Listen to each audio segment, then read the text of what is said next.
Comme la vie serait merveilleuse si tout se déroulait comme prévu, le problème c'est que parfois les choses prennent une direction complètement différente de nos plans. Voici l'histoire d'une personne qui, malgré l'arrivée des nouveaux canons Caesar exportés, ne pouvait que les regarder de loin, sans même pouvoir y toucher à cause de son grade inférieur. Mais grâce à un instructeur technique venu de l'usine, elle a saisi une chance inespérée. Que leur est-il donc arrivé ? Je m'appelle Chloé Dubois, caporale de première classe à la caserne de Varcès, près de Grenoble, dans les Alpes françaises. Je suis affectée à la maintenance mécanisée. C'est, à dire, l'endroit où l'on répare les canons automoteurs et les véhicules blindés. C'est une base de montagne recouverte de neige la majeure partie de l'année. Un endroit où, quand le vent souffle, les flocons de neige vous cinglent le visage comme des lames de rasoir et où, au réveil, les fenêtres de nos quartiers sont entièrement blanches de givre. C'est dans ce lieu qu'ont été introduits les nouveaux canons automoteurs Caesar. Je ne sais comment ils l'ont su, mais tous les sous-officiers s'étaient portés volontaires pour être affectés à leur maintenance. Que pouvais-je savoir, moi, avec mon peu d'expérience ? Ils avaient dû obtenir des informations à l'avance ou peut-être était-ce l'intuition développée après de longues années de service. Ils savaient instinctivement que ce nouvel équipement deviendrait la norme. Et moi, je continue de m'occuper des vieux obusiers M-Cent 9. Comme tous les gradés se sont rués sur les Caesar, tout ce que je peux entretenir, ce sont ces vieux canons dont les pièces de rechange sont introuvables en cas de panne. Il y a des jours où je passe mon temps à appeler les sections de maintenance d'autres régiments pour trouver une simple pièce. La réponse est toujours la même. Pas en stock, production arrêtée, délai inconnu. Les manuels techniques sont si vieux que les pages ont jauni et les schémas, souvent imprécis, ne correspondent pas aux pièces réelles. Plus d'une fois, je me suis demandé si c'était vraiment de la maintenance. J'ai l'impression d'assembler un puzzle, cherchant à l'instinct où chaque pièce doit aller. J'aimerais tant réparer un Caesar. C'est bien plus systématique, les pièces sont modulaires, donc c'est moins de tracas. Et la machine me parle. L'écran d'affichage indique clairement où se situe le problème. En comparaison, le M109, c'est de la pure intuition. Il faut être capable de déceler un problème juste au son du moteur et de lire les moindres vibrations de l'aiguille du manomètre de pression hydraulique. Le problème, c'est que je ne suis pas la seule dans ce cas. Mes camarades de promotion soupirent constamment. Pendant la pause déjeuner, nous nous rassemblons et la conversation est toujours la même. Jusqu'à quand devrons-nous bricoler ce vieux matériel ? Quand pourrons-nous enfin apprendre les nouvelles technologies ? Pourtant, une de mes camarades qui a eu la chance de tomber sur un bon adjudant a déjà intégré l'équipe de maintenance des Caesar et passe ses journées à sourire. Nous sommes dans un coin de l'atelier battu par les vents froids, à nous acharner sur un automoteur sans pièces pendant qu'elle manipule du matériel moderne toute la journée. Un simple changement d'affectation et c'est comme vivre au paradis ou en enfer. Comment peut-il y avoir une telle différence entre des personnes du même service de maintenance ? On dit que le support technique pour les anciens automoteurs a été complètement arrêté. Autrefois, des techniciens plus âgés, souvent barbus, venaient pour des formations ou pour aider à la maintenance, mais il paraît que la dernière fois, c'était il y a plusieurs années. Les anciens racontent, comme une vieille histoire, qu'ils se souviennent encore de la mélancolie de ces hommes lorsqu'ils sont partis pour la dernière fois. Ils devaient être tristes de laisser derrière eux un équipement avec lequel ils avaient travaillé si longtemps. Depuis, nous nous débrouillons seuls. Mais aujourd'hui a été une journée encore plus amère. Une équipe de formation technique est venue de l'usine de Nexter, spécialement pour l'équipe de maintenance du Caesar. Mes camarades et moi, nous avons presque toutes été exclus. Nous ne pouvions même pas entrer dans la salle de formation, nous contentant de regarder de loin. À travers la fenêtre, nous voyons les autres recevoir leur formation en souriant et c'était vraiment misérable. Les instructeurs de Nexter semblaient incroyablement professionnels, vêtus de combinaisons de travail impeccables, manipulant avec aisance divers instruments de mesure. Ils expliquaient chaque détail à nos supérieurs. C'était vraiment impressionnant. En les regardant, j'ai ardemment souhaité acquérir une telle expertise. Un des sous-officiers est sorti en plaisantant avec un instructeur, comme s'ils étaient de vieux amis. Voir cela m'a brisé le cœur aujourd'hui. C'était si dur que je me suis demandé pourquoi je continuais à endurer tout ça. Je ne savais pas comment apaiser ce sentiment d'impuissance. C'était tellement frustrant d'être mécanicienne militaire, mais de ne même pas avoir la chance d'apprendre les dernières technologies quand l'occasion se présentait. N'en pouvant plus, nous sommes allés protester directement auprès de l'adjudant-chef Bernard, le responsable de la maintenance. Manon, la plus fonceuse et la plus directe d'entre nous, a mené la charge. C'est le genre de personne qui ne tolère pas l'injustice et qui est toujours la première à monter au créneau. Adjudant-chef, Pourquoi avons-nous été exclus de cette formation, a lancé Manon. À côté d'elle, Camille, d'un naturel calme mais logique, a enchaîné d'un ton posé. Nous nous sommes engagés comme mécaniciennes et nous souhaitons apprendre la technologie du CAESAR. Pourquoi seuls les gradés peuvent-ils recevoir cette formation? Les autres camarades se sont jointes à elle une par une. Même Léa, d'habitude si discrète, a trouvé le courage de dire « Est-ce parce que nous manquons de compétences ?» Mais si vous ne nous donnez pas au moins une chance, comment pourrons-nous progresser? Pour être honnête, j'aurais voulu être là avec elle, mais jusqu'au bout, j'ai hésité. Je n'avais pas la confiance nécessaire pour élever la voix.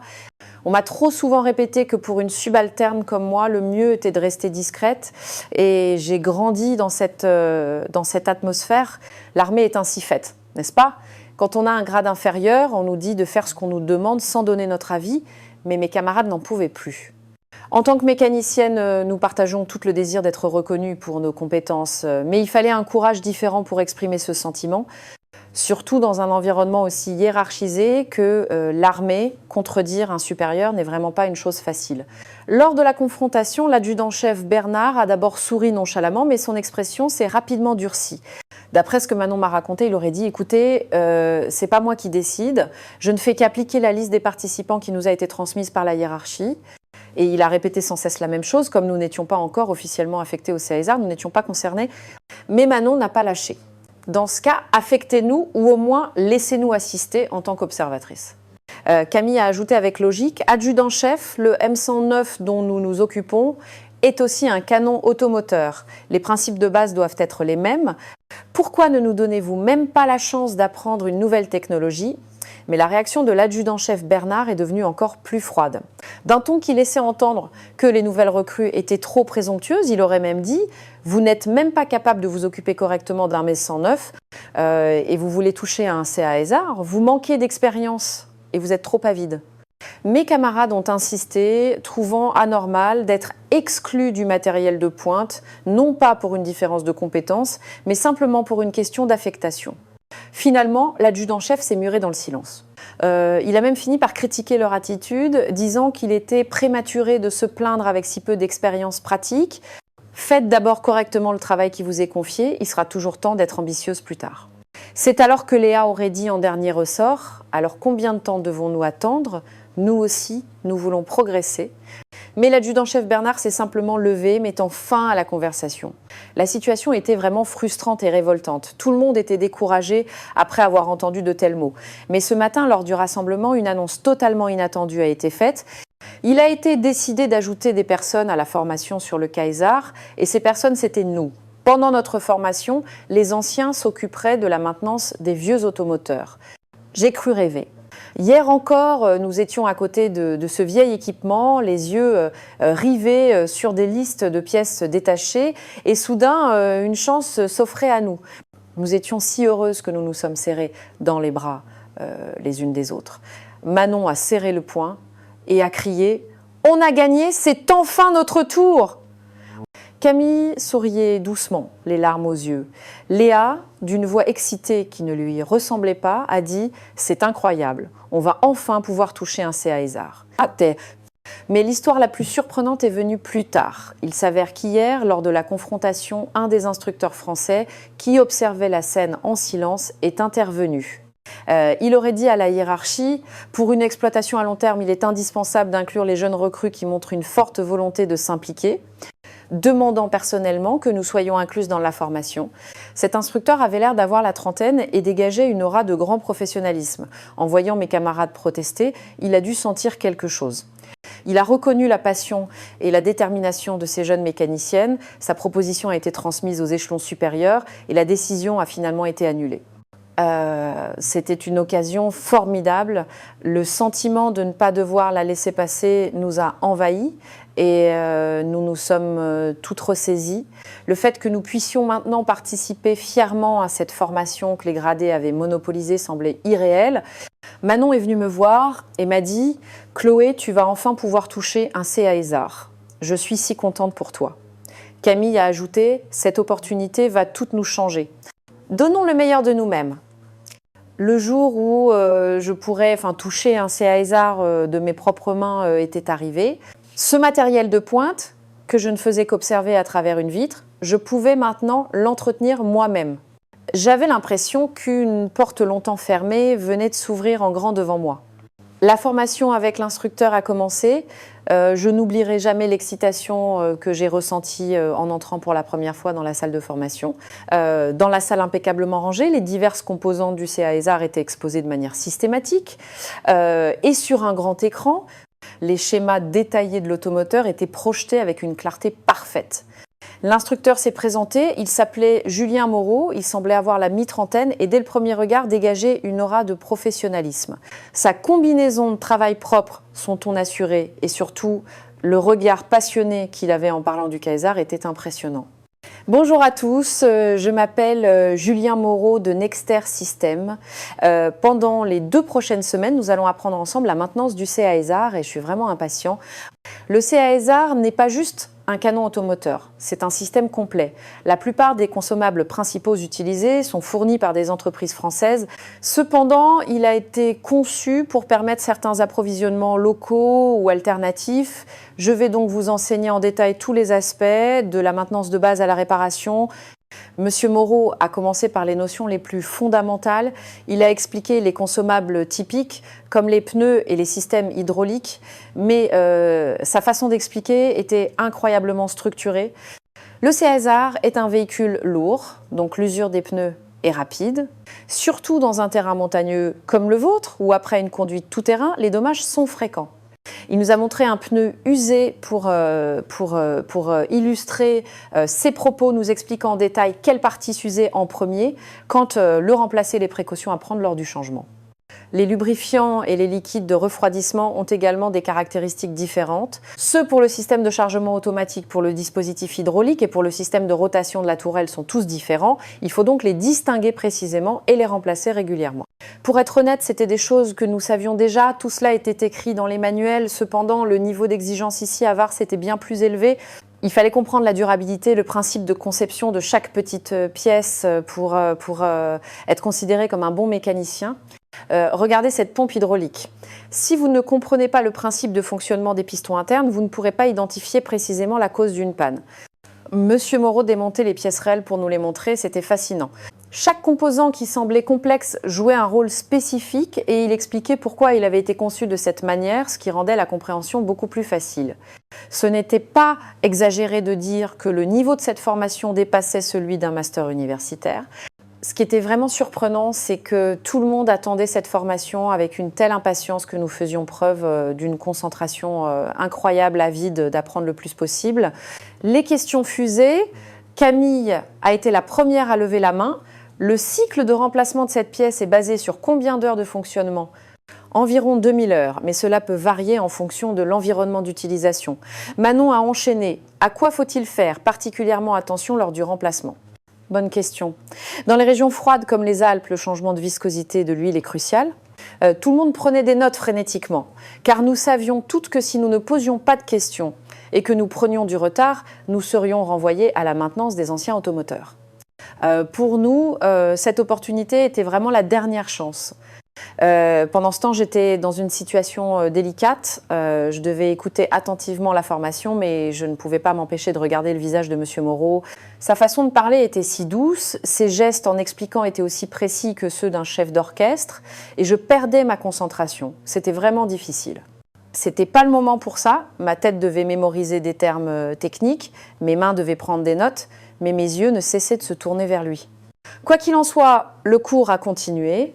L'explication sur les composants internes du canon a suivi et cette partie était vraiment intéressante. Les rayures du tube et la culasse accumulent des dépôts de carbone à chaque tir. Il faut les remplacer impérativement après un certain nombre de coups, sinon la précision diminue considérablement. Monsieur Moreau nous a montré une garniture usée en expliquant, il nous a détaillé le passage de l'obus et son impact sur la précision du tir. Les équipements basés sur des batteries comme le système de conduite de tir et les systèmes numériques sont nombreux. Dans un endroit froid comme ici, la vitesse de décharge est très rapide. Il faut donc toujours maintenir l'état de l'alimentation de secours. Léa a levé la main et a demandé « Comment gère-t-on l'alimentation de secours ?» Il faut vérifier l'état de la batterie tous les jours et surveiller les variations de performance dues à la température. Les filtres à air et à carburant doivent également être remplacés régulièrement en raison des caractéristiques du moteur diesel du CAESAR. Dans les régions poussiéreuses ou en hiver, la durée de vie des filtres est considérablement réduite. L'explication sur les cycles de maintenance était également très systématique. L'inspection quotidienne comprenait la vérification des systèmes hydrauliques, de refroidissement et électrique. La maintenance hebdomadaire et mensuelle exigeait l'inspection du châssis, de l'état du mécanisme de chargement, ainsi que le nettoyage et l'inspection interne du canon. Après chaque tir, il était impératif de vérifier l'amortisseur de recul et l'ensemble des dispositifs électroniques. Et lors des changements de saison, il était essentiel de changer les huiles spécifiques utilisées pour les systèmes de refroidissement et hydraulique. Ce sur quoi M. Moreau a particulièrement insisté, c'était les caractéristiques climatiques des Alpes. Dans une région aussi froide, une petite erreur peut entraîner le gel de tout le système. C'est pourquoi il faut respecter scrupuleusement le calendrier de maintenance. J'avais la tête qui tournait, mais je me suis accrochée, déterminée à ce que mon corps apprenne.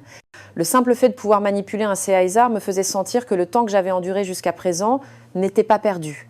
Bien sûr, le fait que mon cœur battait la chamade en regardant le visage de M. Moreau était un autre problème. À la pause déjeuner, nous nous sommes retrouvés à la cantine. Ma tête était sur le point d'exploser avec toutes les informations reçues le matin, mais chose étrange, même en mangeant, personne n'arrêtait de poser des questions. Sans que personne ne le dise, avant même de prendre sa fourchette, Manon a demandé « Le cycle de remplacement du liquide de refroidissement varie bien avec les saisons, n'est-ce pas ?» Camille a sorti son carnet de maintenance à côté de son assiette à moitié vide et a répondu « Attends, c'est ce que Julien a dit, il faut le gérer séparément du système hydraulique. » Ce n'était plus un simple déjeuner, mais une séance de révision. Mais le plus incroyable, c'était M. Moreau. Alors que les questions fusaient, il a posé sa fourchette et a répondu à chacune avec patience. Pourquoi le câble électrique relié au capteur du canon doit-il être courbé ? Quelle est la marge de perte de tension autorisée pour la maintenance sur le terrain ? Il expliquait tout dans les moindres détails. À ce moment-là, je suis restée bouche bée. Son visage, sa façon de parler, son regard. C'était évident, j'allais tomber amoureuse. Mon cerveau n'enregistrait pas seulement des termes de maintenance, mais aussi d'étranges émotions. Cependant, à ce moment-là, mon humeur a tourné. Les gradés qui venaient de terminer la maintenance des vieux automoteurs et arrivaient en retard à la cantine se sont mis à parler naturellement à M. Moreau. « Ah, Monsieur Moreau, vous êtes encore là. À propos de ce schéma de l'autre jour, grâce à vous, c'est beaucoup plus clair. » En entendant ces mots, mon cœur s'est serré. J'étais jalouse de cette atmosphère qui laissait penser qu'ils étaient bien plus proches de lui, qu'ils le connaissaient mieux que nous. Ce genre d'émotion était bien plus compliqué que la maintenance. Alors j'ai pris une décision, je ne me laisserai plus distancer. Je resterai aux côtés de M. Moreau et j'apprendrai tout ce que je peux. C'est à ce moment-là qu'il a dit en terminant son repas « Pour Nexter, vendre le CAESAR n'est pas la fin. Nous avons vendu un système complet jusqu'au consommable. C'est pourquoi l'échange technique est si important. Je ne fais que remplir mon rôle. » De plus, parmi les participants à cette formation, quelques personnes excellentes seront sélectionnées pour une formation avancée qui aura lieu en France. Vous viendrez probablement avec moi. En entendant ces mots, j'ai cru que mon cœur allait exploser. J'allais devenir folle. Il parlait juste devant moi, mais j'avais des papillons dans le ventre, ma tête était vide et mon cœur battait à tout rompre. À cet instant, j'ai pris une décision. Pendant ces 2 semaines, je resterai absolument à ses côtés et j'apprendrai tout. Que ce soit en pratique ou en théorie, je serai la première à poser des questions, la plus assidue à prendre des notes. Dès qu'il commencera à expliquer quelque chose, je le regarderai dans les yeux et lèverai la main. C'est une chance unique. La personne qui ira en France avec lui, ce sera moi. Une fois ma décision prise, j'ai foncé sans reprendre mon souffle. Le soir, en rentrant au quartier, je sortais immédiatement mes cahiers pour réviser et je dormais pratiquement avec le manuel de maintenance sous mon oreiller. Au début, tout le monde prenait ça à la rigolade, mais au bout d'un jour ou deux, mes camarades ont commencé à devenir de plus en plus sérieuses. Un jour en particulier, je n'arrivais pas à comprendre la structure séquentielle du dispositif de chargement. En sortant du travail, je me suis murmuré dans le couloir « Je ne comprends vraiment pas comment ça fonctionne ». L'ayant entendu, M. Moreau s'est approché doucement et m'a dit « Mademoiselle Dubois, ça va? Si vous avez des questions, n'hésitez pas à m'appeler. » N'importe quand, ces mots m'ont touché en plein cœur. Ce jour-là, après le cours, M. Moreau m'a dit à voix basse « Mademoiselle Dubois, si vous avez le temps, il y a un café tranquille pas loin. Je peux vous aider à réviser ?» En entendant ces mots, j'ai cru que mon cœur allait s'arrêter un instant. Nous sommes donc allés tous les deux dans un café calme, un peu à l'écart de la base. Assis près de la fenêtre, nous avons étalé le manuel et j'ai redessiné le schéma du mécanisme de rotation de la tourelle pour réviser. La voix de Monsieur Moreau qui m'expliquait le mouvement de ses mains, chaque mot me captivait à nouveau. Mais c'est à ce moment-là qu'une voix familière s'est fait entendre depuis la porte. Et mes camarades sont entrés, l'une après l'autre. Manon a été la première à crier « Chloé, qu'est-ce que tu fais là, Monsieur Moreau? Vous êtes là aussi. Bonsoir !» À ces mots, mon visage est devenu tout rouge, mais tout le monde s'est assis naturellement autour de moi. Camille a dit en riant toi tu es vraiment déterminée à aller en France hein. Léa a ajouté mais tu travailles si dur, ça nous motive aussi. Et elles ont toutes sorti leur cahier et commencé à réviser en silence. Monsieur Moreau nous a regardés en souriant doucement, répondant aux questions de chacune sans jamais perdre sa concentration. C'était étrange. Normalement, j'aurais eu l'impression qu'on avait gâché l'ambiance, mais ce jour-là, pour une raison que j'ignore, je me sentais rassurée d'être avec cette équipe. Nous le savions toutes, cela ressemblait à une sélection individuelle, mais en réalité, la capacité de maintenance en équipe était un critère d'évaluation crucial. Si l'une d'entre nous échouait, nous risquions toutes de tomber. C'est parce que nous le savions mieux que quiconque que nous travaillions encore plus dur, que nous étions encore plus prudentes. Nous nous posions des questions mutuellement sur ce que nous ne comprenions pas et pour mémoriser les procédures du simulateur pratique, nous nous interrogions à tour de rôle. À un moment donné, même en allant aux toilettes, je révisais la formule de calcul de la pression interne du canon. Avec le recul, ces 2 semaines n'étaient pas une simple formation technique. Pour nous, c'était un tournant vraiment significatif. Au-delà du Caesar, c'était un moment où nous avons tout donné pour nous changer nous-mêmes. Et pendant ce temps, jour après jour, je me rapprochais un peu plus de Monsieur Moreau. Je ne sais pas encore si c'était simplement pour la technique ou à cause de mes sentiments grandissants. En étudiant ainsi, notre équipe est devenue imbattable au sein de la section de maintenance. Nous pouvions effectuer toutes les vérifications de base, les yeux fermés, et même démonter puis remonter l'équipement lors des exercices pratiques était devenu un réflexe. C'était littéralement ancré en nous. Cependant, au cours de ce processus, je ressentais un autre changement. Je ne pouvais nier que mes sentiments pour Monsieur Moreau s'intensifiaient de jour en jour. Au début, je le considérais simplement comme un bon professeur, mais à un moment donné, le simple fait d'entendre sa voix faisait battre mon cœur. Et chaque fois qu'il venait m'aider pendant un exercice, mon visage devenait écarlate. Cette émotion était à la fois embarrassante, mais d'un autre côté, cette excitation que je n'avais pas ressentie depuis longtemps me semblait d'autant plus précieuse. Un jour, Manon a déclaré avec assurance « Il semblerait que nous soyons les plus rapides pour le remplacement des pneus ». Camille a acquiescé en ajoutant « Pareil pour l'inspection du système hydraulique, j'ai l'impression que nous sommes plus méticuleuses que les gradés ». C'était tout à fait vrai. Nous avions appris pas à pas depuis le début, en consolidant solidement nos bases. Les gradés avaient beaucoup d'expérience, mais ils mettaient du temps à s'adapter au nouveau système, alors que nous, qui avions appris dès le départ à la manière du CAESAR, étions paradoxalement plus précises. Sur le visage de Monsieur Moreau, qui nous observait, je pouvais lire une sorte de fierté, comme le sourire chaleureux d'un professeur qui voit ses élèves grandir brillamment. Chaque fois que je voyais ce sourire, j'avais envie de travailler encore plus dur et mon désir d'être reconnue par lui devenait pressant. Finalement, le jour de l'évaluation, notre équipe a été sélectionnée comme une évidence. Au moment de l'annonce, tout le monde a applaudi, mais les expressions de certains gradés étaient trop lisibles.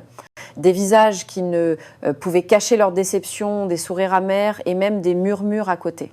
À ce moment, j'ai été submergée par des sentiments complexes, de la joie mais aussi un sentiment de culpabilité et un peu de remords. Voir les visages déçus des gradés me pesait sur le cœur.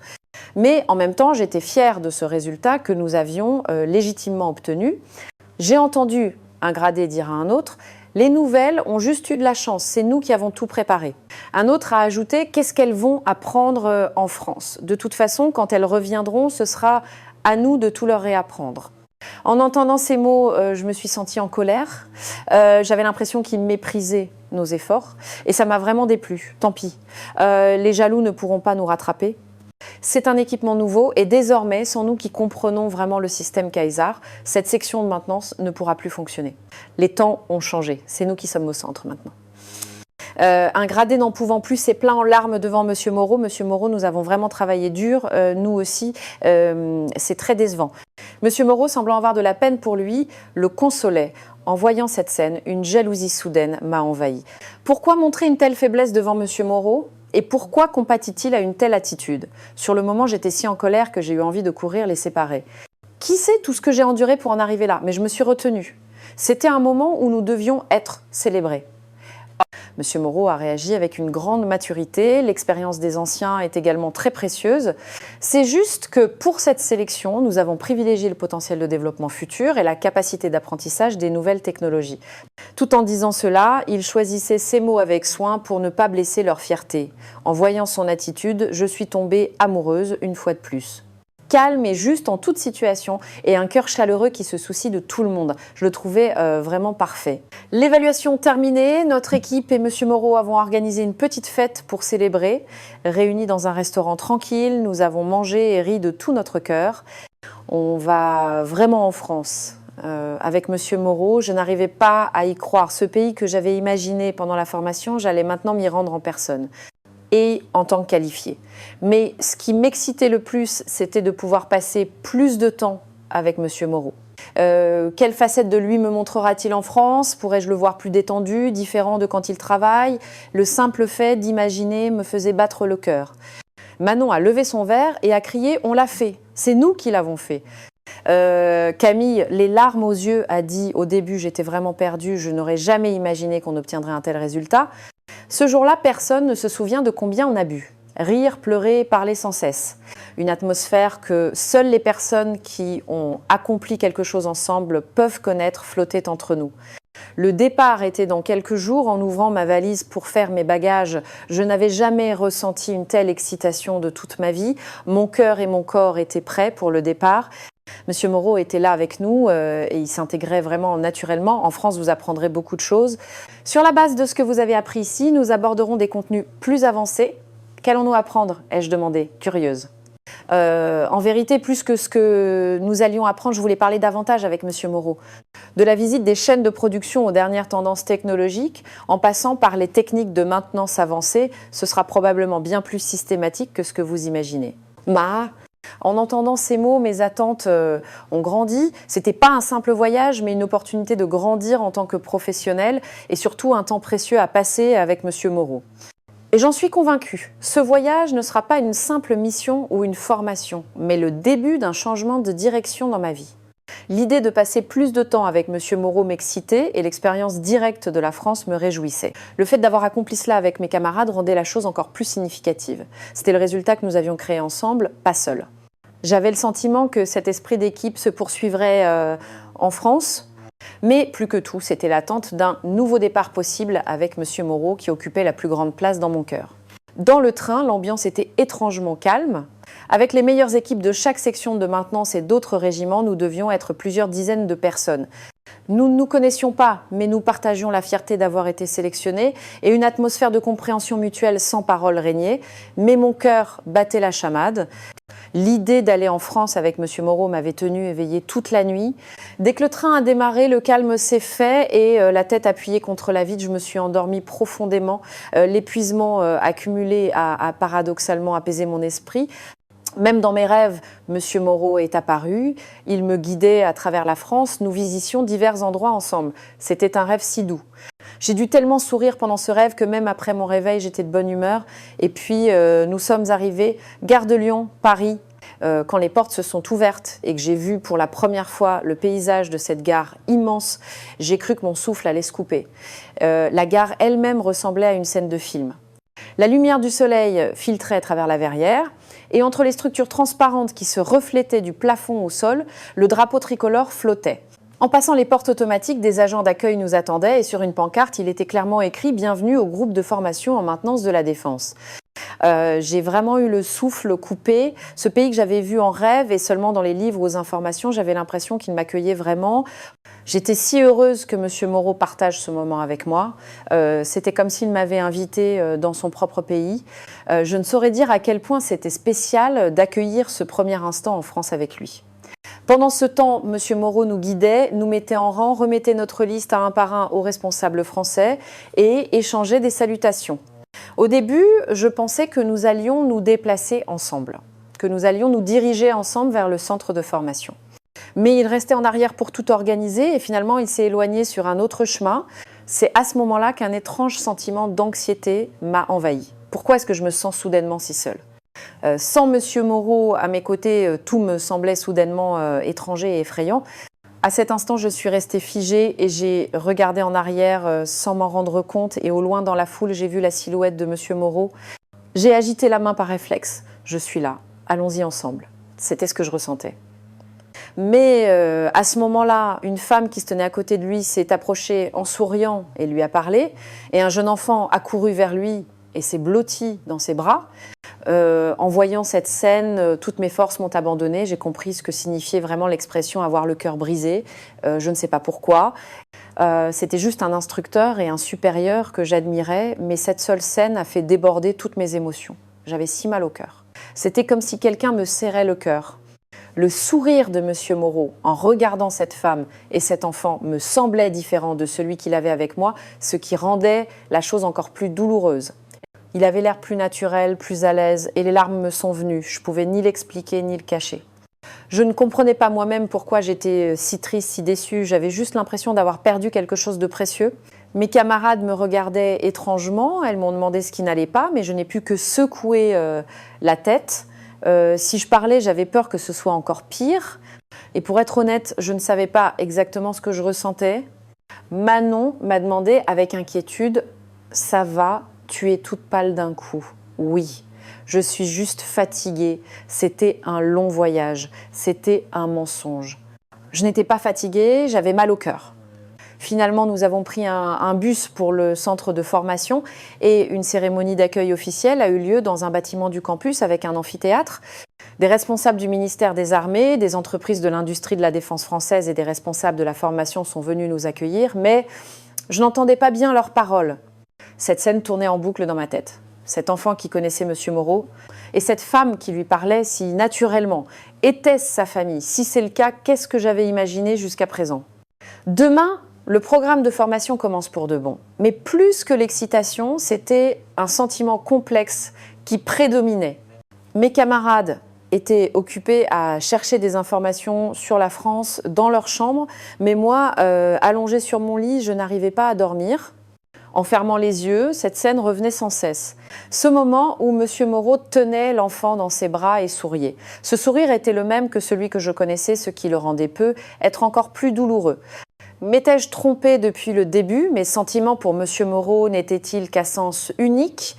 En pensant à cela, mon cœur devenait de plus en plus lourd. En regardant le plafond et en ressassant ses pensées, la nuit a fini par passer. Demain, à la formation, je reverrai Monsieur Moreau, mais je ne savais pas quel visage lui montrer. Je n'ai rien retenu de la formation théorique et je n'arrivais pas à me concentrer sur la pratique. Ma tête était en désordre et je faisais erreur sur erreur. Les dernières techniques de maintenance expliquées par l'instructeur, les nouvelles méthodes de remplacement de pièces, tout cela me semblait n'être que des mots flottants dans les airs. Pendant les exercices pratiques, c'était encore pire. Même les vérifications de base que je faisais facilement d'habitude, mes mains tremblaient et je n'y arrivais pas. Je devais m'y reprendre à plusieurs fois pour serrer un simple boulon. Et même en regardant le manuel, les lettres ne rentraient pas. Voir mes camarades effectuer les tâches avec aisance pendant que j'étais la seule à la traîne me faisait vraiment pitié. Manon m'a demandé avec inquiétude « Chloé, ça va? Tu as l'air ailleurs ces derniers temps ?» Oui, j'ai juste du mal à me concentrer. C'était un mensonge. Le simple fait de penser à Monsieur Moreau me serrait la poitrine et me rendait la respiration difficile. Le temps passait inexorablement et je n'arrivais pas à croire que nous avions déjà dépassé la moitié du programme.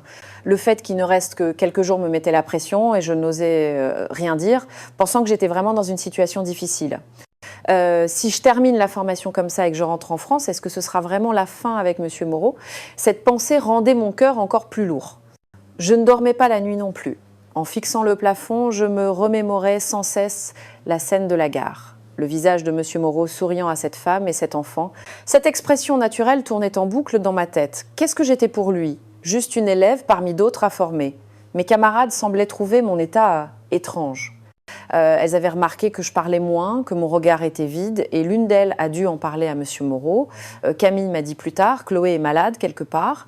Elle est très bizarre ces derniers temps, elle est dans la lune pendant la formation. Est-ce qu'elle a un problème? Léa a ajouté avec inquiétude, oui, c'est vrai. Elle est complètement différente de son arrivée. Elle a l'air de souffrir. Et effectivement, Monsieur Moreau s'est approché doucement et m'a demandé « Mademoiselle Dubois, vous êtes souffrante ?» En entendant ces mots, j'ai eu un vertige. Au son de la voix douce de Monsieur Moreau, toutes les émotions que j'avais refoulées ont déferlé. J'avais pas mal physiquement, mais mon cœur me faisait mal. C'était une émotion que je ne pouvais pas expliquer avec des mots et j'ai répondu faiblement « j'ai juste besoin d'un peu de repos ». Monsieur Moreau m'a regardé attentivement avec une expression inquiète. Je pouvais sentir une réelle préoccupation dans son regard. « Vous avez l'air très fatigué. Si vous voulez, pourquoi ne pas aller voir un médecin ? Non, ça va. Je pense que c'est juste que je ne suis pas habituée. » Ces mots ont dû le préoccuper. Ce soir-là, il m'a tranquillement invité à dîner. « Mademoiselle Dubois, si vous avez le temps, aimeriez-vous dîner avec moi ? J'aimerais que vous goûtiez à la cuisine française et ça vous changera les idées. » J'ai hésité au début. Dans mon état actuel, si je me retrouvais seule avec Monsieur Moreau, j'avais peur de ce que je pourrais dire. Mais j'ai fini par me dire que c'était pas grave, que je pouvais au moins changer d'air et dîner. Le simple fait de pouvoir le voir et lui parler était déjà une chance. Nous nous sommes donc dirigés vers un restaurant. Selon Monsieur Moreau, c'était un endroit où il s'arrêtait toujours à son retour en France. C'est le restaurant de ma sœur. La cuisine est vraiment délicieuse et le bœuf bourguignon est particulièrement apprécié des étrangers. Le restaurant était propre et chaleureux. L'intérieur, qui rappelait la tradition française, et l'éclairage doux créaient un espace agréable.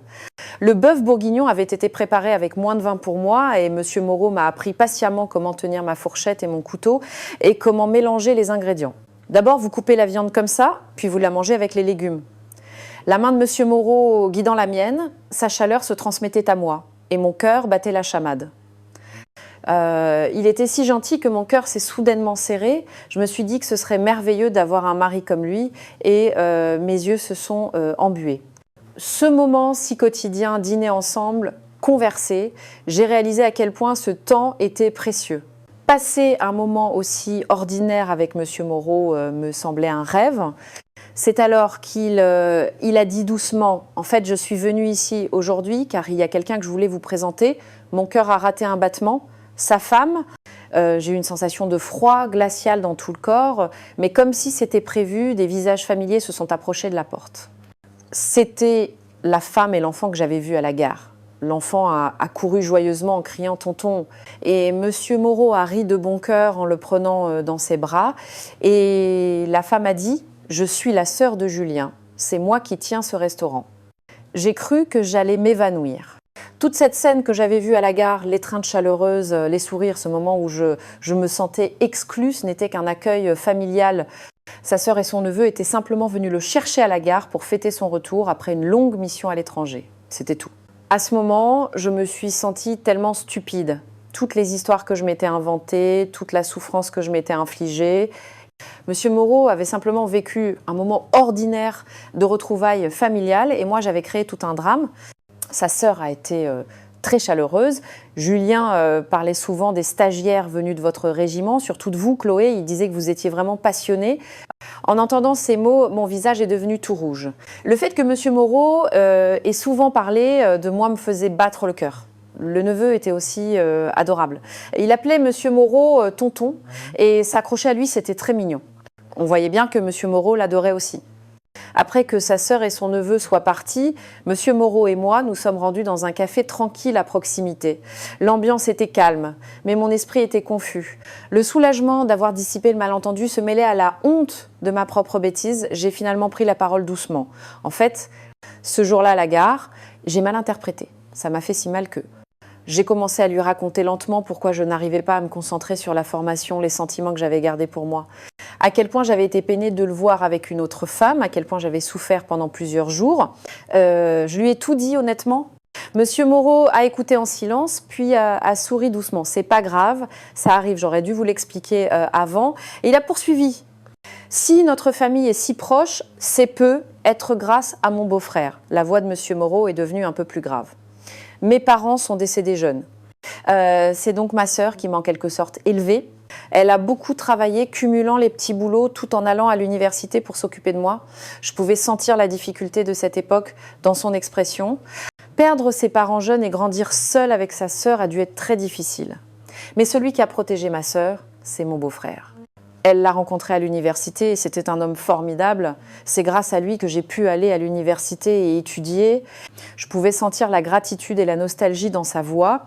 Mon beau-frère était officier dans l'armée. Il était dans l'artillerie, un officier de tir. C'était un homme très sincère et responsable. Je l'admirais beaucoup, mais sa voix se brisait de plus en plus. Mais il est mort en service. dans un accident avec un ancien modèle d'automoteur. En entendant ces mots, mon cœur s'est serré. C'était la première fois que j'entendais parler du passé douloureux de Monsieur Moreau. Je n'ose imaginer la douleur de ma sœur à ce moment-là. Mon neveu était encore si petit, il a perdu son père soudainement, notre famille a beaucoup pleuré. Je voyais que les yeux de Monsieur Moreau devenaient rouges. À ce moment, j'ai failli pleurer aussi. Après avoir vécu cela, j'ai voulu que ça ne se reproduise plus jamais. Les problèmes des anciens équipements, les failles du système de maintenance, je ne voulais plus que des personnes précieuses soient perdues à cause de ça. C'est pourquoi j'ai choisi cette voie au lieu de l'uniforme.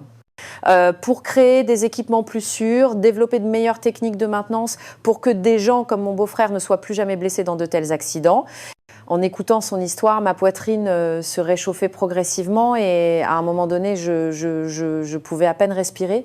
Je comprenais à quel point le choix de Monsieur Moreau était noble et à quel point la douleur qui se cachait derrière était profonde. Les larmes que j'essayais de retenir avaient coulé depuis longtemps et finalement, j'ai baissé la tête et j'ai commencé à pleurer en silence. Mais étrangement, je ne pouvais pas m'arrêter. D'abord des larmes, puis ma gorge s'est nouée et j'ai fini par sangloter. J'ai serré les poings, serré les dents, mais les sanglots ne s'arrêtaient pas.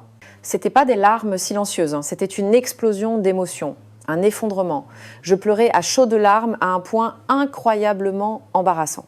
Je ne pleurais pas parce que l'histoire de Monsieur Moreau était triste. C'était de la culpabilité, la honte d'avoir repoussé une bonne personne à cause d'un malentendu stupide, d'avoir souffert seul, et le remords de réaliser à quel point j'avais été insensible face à la blessure de quelqu'un en me refermant sur moi-même. Et étrangement, il y avait du soulagement, hein, le fait qu'il aille bien, même s'il n'était pas à mes côtés, le fait qu'il n'ait pas été blessé, c'était en soi un réconfort. Et finalement, une immense admiration qui submergeait toutes ces émotions, le courage de parler de sa propre tristesse, la décision de changer de voie discrètement pour protéger la vie des autres. Face à cela, je me sentais insignifiante. C'est grâce à des gens comme Monsieur Moreau que le monde devient un peu plus sûr. Le simple fait de l'avoir rencontré était une chance immense pour moi. J'ai réalisé à quel point mes petits sentiments étaient égocentriques et futiles. C'est pourquoi je ne pouvais que pleurer. J'essayais de me calmer, mais Monsieur Moreau a doucement posé sa main sur la mienne. Sa chaleur rassurante s'est transmise et peu après, j'ai entendu sa voix calme. Ce n'est rien. Notre famille va bien maintenant. Ma sœur, mon neveu et moi aussi. Et mon beau-frère, je suis sûre qu'il nous sourit en nous voyant maintenant. Cette seule phrase a fait déborder toutes les émotions que je contenais. Ce jour-là, j'ai vraiment pleuré à chaudes larmes. Je ne me souviens pas de la dernière fois que j'ai pleuré comme ça devant quelqu'un. Mais étrangement, ces larmes n'étaient pas honteuses. C'était peu être les premières larmes qui me permettaient de comprendre sincèrement quelqu'un. Et peu être les larmes qui me faisaient réaliser ce qu'était le véritable amour.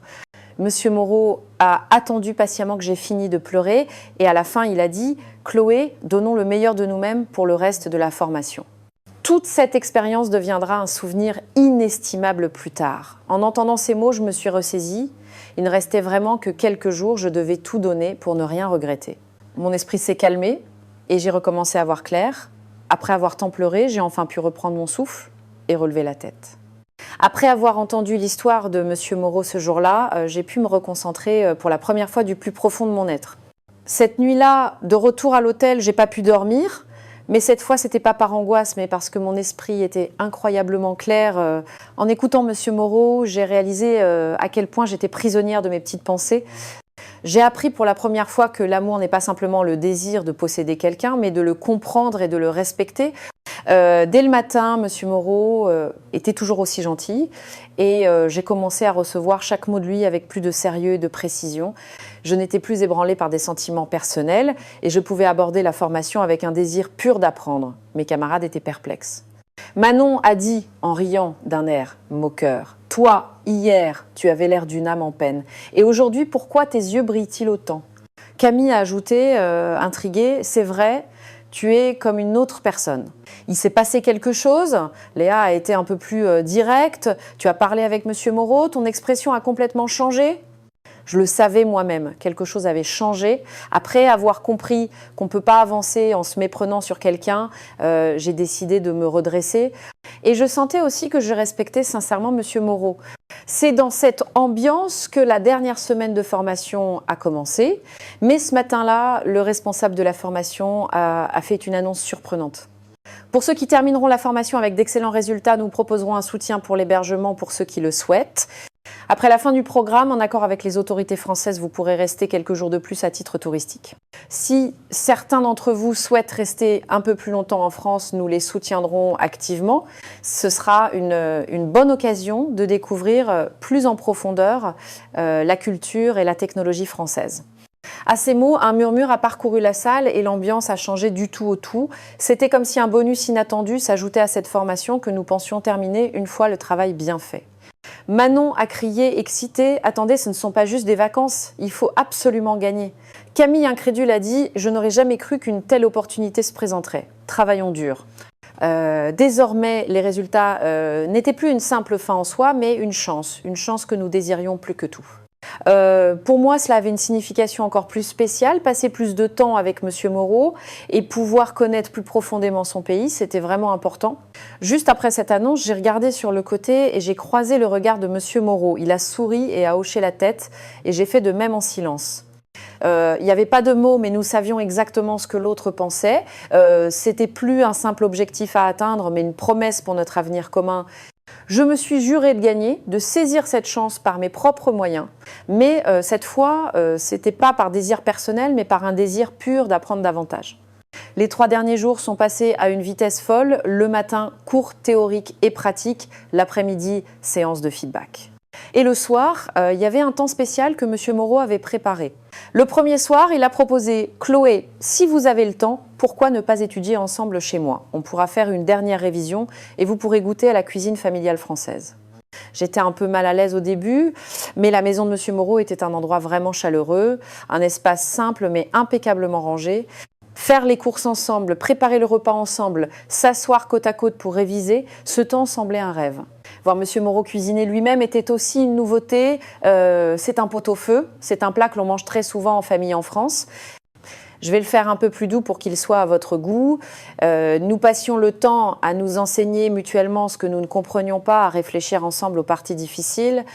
Ce qui était gênant au début était devenu une routine, comme de vieux amis ou une famille tranquille.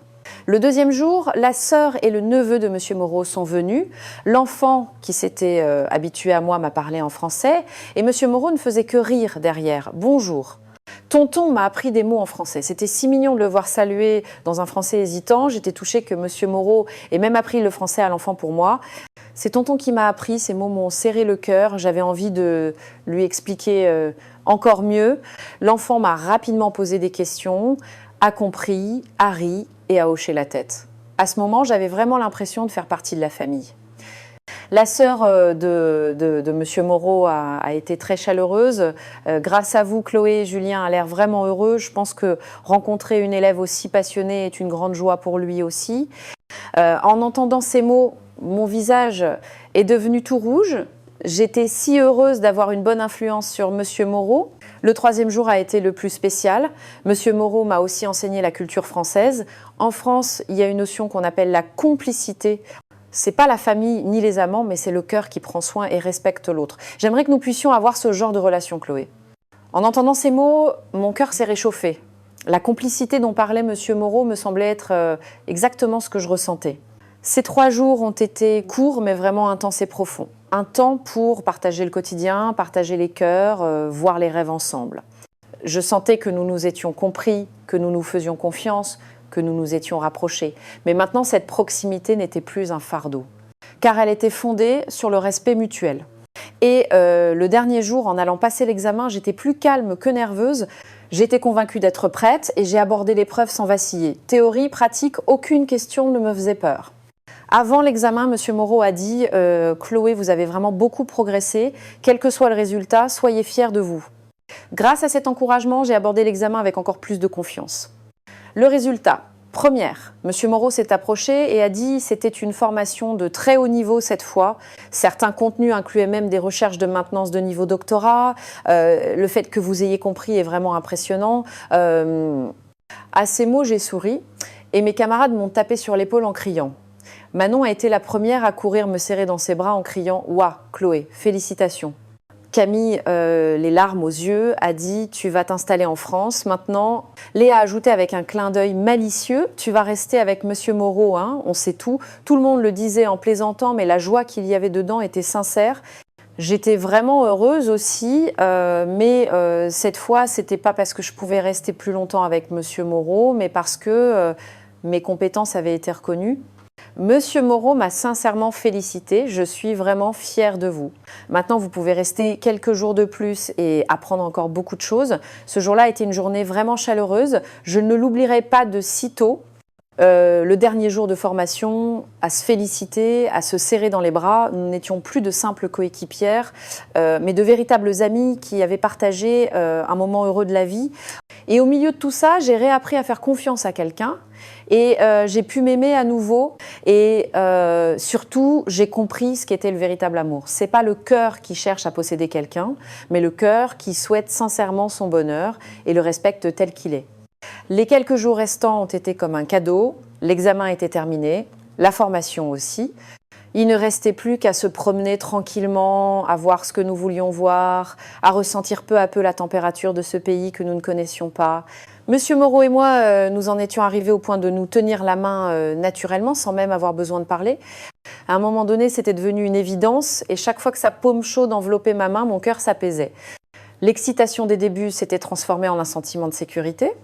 Manon, Camille, Léa, mes précieuses amies qui avaient lutté avec moi, l'ont remarqué mais n'ont rien dit, se contentant de sourire. Elles semblaient même essayer de nous ménager des moments à deux, elles étaient devenues mes confidentes comme une famille. Monsieur Moreau a même fait venir ses amis pour que nous passions du temps ensemble. Grâce à cela, mes amis aussi se sont intégrés à l'ambiance française sans se sentir mal à l'aise.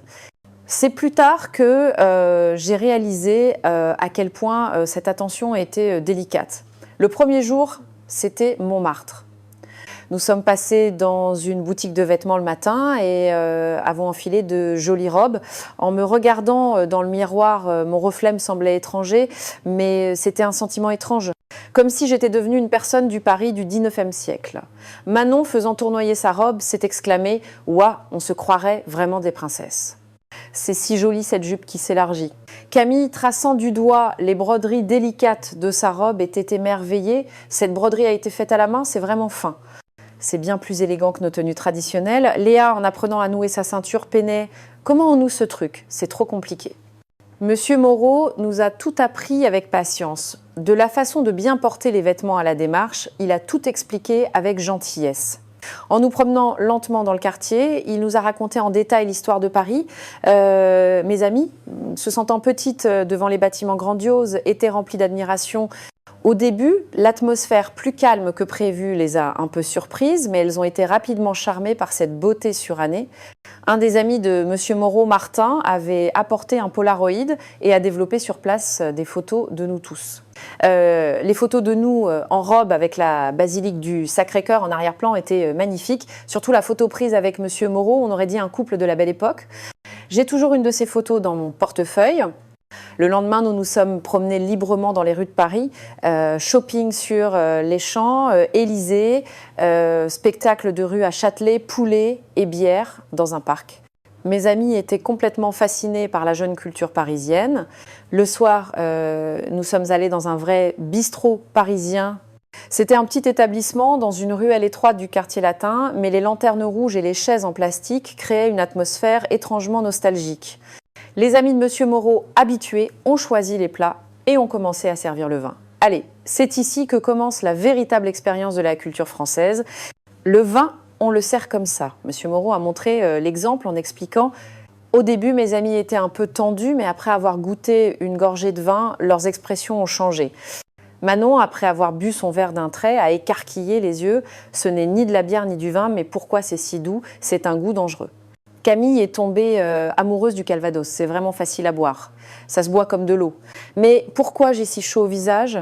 Son visage tout rouge, elle s'éventait constamment avec sa main, c'était adorable. Léa, absorbée par le pot-au-feu, n'arrêtait pas de porter la cuillère à sa bouche. Ce goût sucré, salé, est addictif. C'est salé, mais on a envie d'en manger encore et encore. Il faut absolument que je retienne cette recette.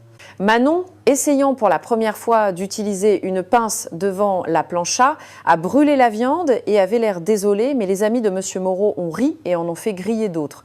Les mots ne passaient pas beaucoup, mais les sourires et les gestes suffisaient à communiquer. Un autre ami de Monsieur Moreau, Pierre, était très curieux de la France et posait sans cesse des questions. C'est vrai qu'on peut voir des aurores boréales chez vous. Il ne fait pas trop froid pour y vivre. Mes amis aussi voulaient en savoir plus sur la France. C'était amusant de les voir converser en utilisant les applications de traduction de leur smartphone. Au fur et à mesure que la nuit avançait, l'ambiance est devenue plus naturelle et à un moment donné, c'était comme si de vieux amis se retrouvaient. Quelqu'un a dit, en prenant une photo, cette photo sera un souvenir vraiment précieux. Quand je rentrerai, je la montrerai à tout le monde. Ce soir-là, nous avons marché tous ensemble en souriant. Un vent chaud soufflait, les lumières de la ville scintillaient et nous marchions très lentement.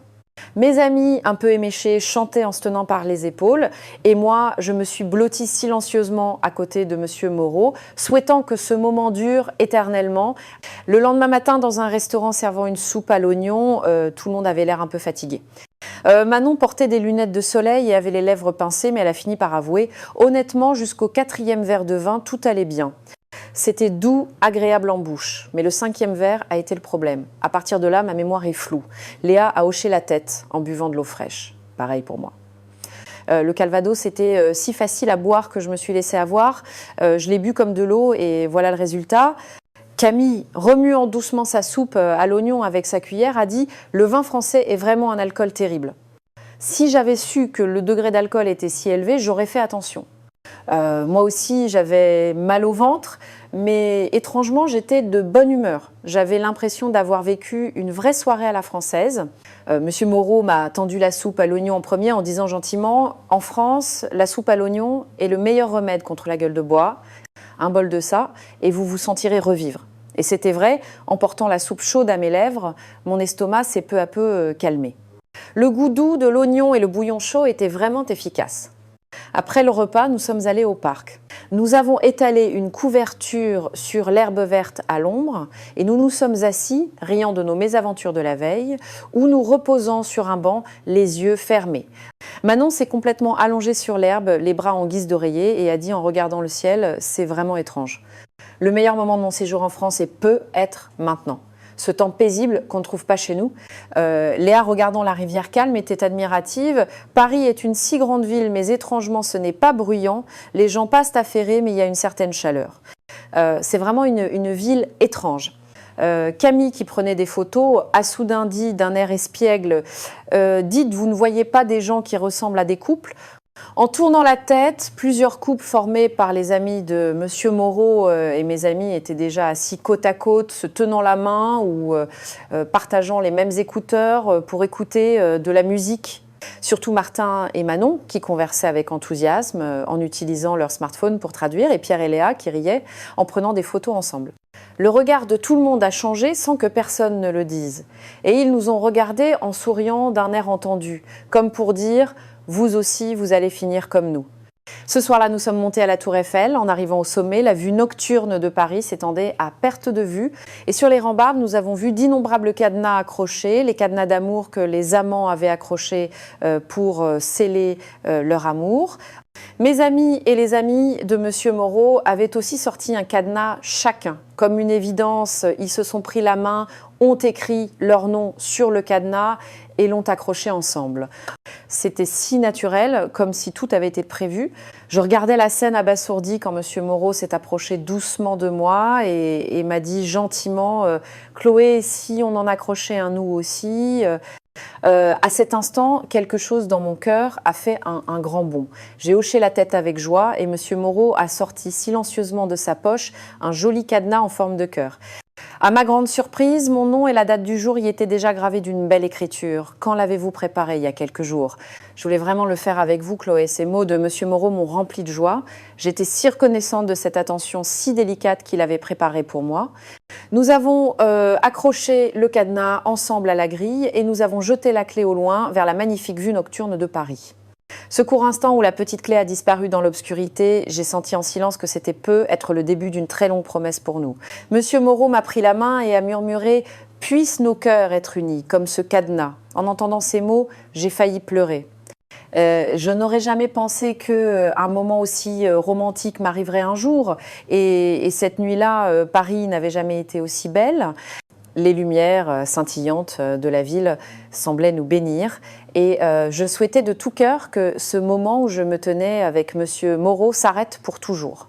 Un autre souvenir précieux s'est ajouté lourdement à mon cœur. Paris n'était plus une simple destination touristique pour moi, mais la ville spéciale où j'avais confirmé mon amour. Et Monsieur Moreau était devenu la personne la plus importante de ma vie. Le dernier jour à Paris, tout le monde avait ses propres projets.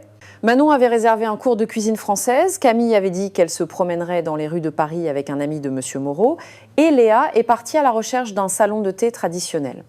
Voir mes amis essayer de garder un souvenir de cette ville, à leur manière était touchant et me serrait le cœur. Après avoir dit au revoir à mes amis, Monsieur Moreau s'est approché doucement. Son expression était sérieuse, différente de d'habitude.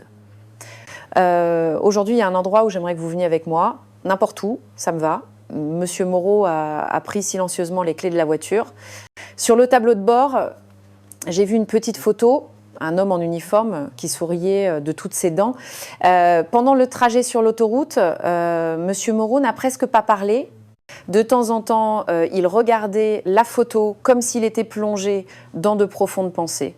Moi non plus, je n'osais pas lui parler et je regardais silencieusement le paysage par la fenêtre. Après environ 2 heures de route, nous sommes arrivés dans un cimetière militaire, un cimetière vaste et bien entretenu s'étendait à perte de vue et l'atmosphère solennelle m'a naturellement saisie. Je sentais que c'était un lieu sacré où reposaient ceux qui s'étaient sacrifiés pour leur pays.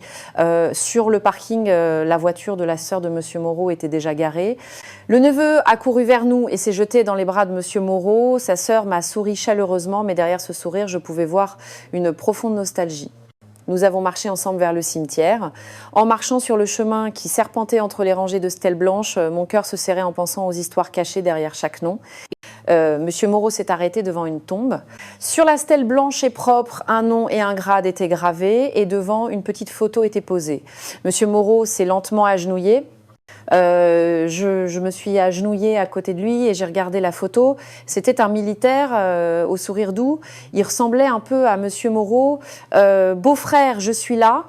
La voix de Monsieur Moreau était plus basse et tremblante que d'habitude. Lui qui semblait si fort, il avait l'air d'un petit garçon à cet instant. Monsieur Moreau m'a serré la main en silence. Je sentais sa main froide et tremblante. Le bruit du vent dans les feuilles et le chant des oiseaux au loin étaient les seuls sons qui remplissaient cet espace paisible. Monsieur Moreau a regardé la photo en silence pendant un long moment. Dans ce long silence, je pouvais sentir le flot d'émotions qu'il traversait. « Merci, beau-frère. Je te promets d'être heureux ». Cette seule phrase contenait tout. Le poids qu'il avait porté seul, la culpabilité, la nostalgie. Les yeux de Monsieur Moreau étaient rouges, mais en même temps, un petit sourire flottait sur ses lèvres. Le neveu s'est approché sagement, s'est assis à côté de Monsieur Moreau et a regardé le ciel. « Papa, j'espère que tonton sourit ». À cet instant, des larmes ont coulé silencieusement des yeux de sa sœur. Ce jour-là, le ciel était vraiment dégagé. Sous un ciel bleu sans nuages, nous avons promis un nouveau départ. Sur le chemin du retour, Monsieur Moreau me tenait fermement la main. Dehors, le soleil se couchait et nous regardions en silence ce magnifique paysage. J'avais la certitude que nous pouvions vraiment marcher ensemble désormais, la confiance que nous pouvions partager la douleur de Monsieur Moreau et nous protéger mutuellement. Dans la voiture en direction de Paris, alors que je regardais par la fenêtre, Monsieur Moreau m'a dit « Chloé, je pense demander une affectation de longue durée au bureau de liaison en France ». Sur le moment, j'étais si surprise que j'ai tourné la tête, mais Monsieur Moreau, le visage calme comme d'habitude, a continué en tenant le volant. Si je suis là-bas, on pourra se voir souvent. Je pense que c'est mieux comme ça. Je ne savais pas quoi dire et je suis restée bouche bée, mais un sourire m'est venu en premier. Oui, je vous attendrai. Dehors, les derniers paysages de Paris défilaient. En vérité, peu m'importait où, tant que nous pouvions vivre ensemble, le fait que nous allions vivre à nouveau au même endroit me rendait très heureuse.